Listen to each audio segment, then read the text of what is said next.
আসসালামু আলাইকুম। আজকে দেখাচ্ছি পাউরুটি দিয়ে সম্পূর্ণ নতুন এবং অসাধারণ স্বাদের একটি রেসিপি।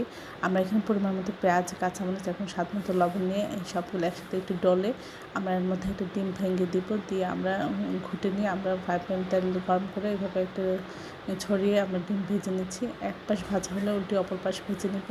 তারপর আমরা এটা নামিয়ে রাখবো। আমরা এখন পাউরুটি যে স্টিলের গ্লাস আছে সেটা দিয়ে কাটবেন বা কুকি কাটার দিয়ে গোল করে কেটে নেওয়ার চেষ্টা করবেন। আমরা সকল কেটে নিয়েছি। এখন গ্লাস দিয়ে আমরা ডিমটাও এভাবে গোল গোল করে কেটে নিয়েছি। আপনারাও সেমভাবে কেটে নেবেন। এখন আমরা এটা রেখে দিয়ে একটা ব্যাটার তৈরি করব। মানে আধা কাপ নিয়েছি আটা, আপনারা বেসনও নিতে পারেন।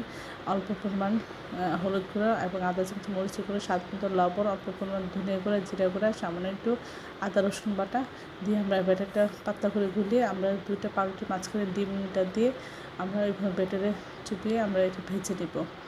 এটা দেখতে যতটা সুন্দর হয়েছে, খেতেও অসাধারণ হয়েছিল। আশা করি এই রেসিপিটা আপনারা একবার হলো বাসায় ট্রাই করবেন। এটা দেখবেন, বুঝতে পারবেন কতটা মজার হয়েছিল। আশা করি সবাই আমার চ্যানেলটি লাইক করুন, শেয়ার দেবেন, সাবস্ক্রাইব করুন, প্রিয়জনকে বেশি বেশি করে শেয়ার দেবেন। আমার চ্যানেলে সব রকম রান্নার রেসিপি রয়েছে, আশা করি দেখবেন। আর এই অসাধারণ রেসিপিটা আপনারা একবার হলো ট্রাই করে সবাইকে খাওয়াবেন।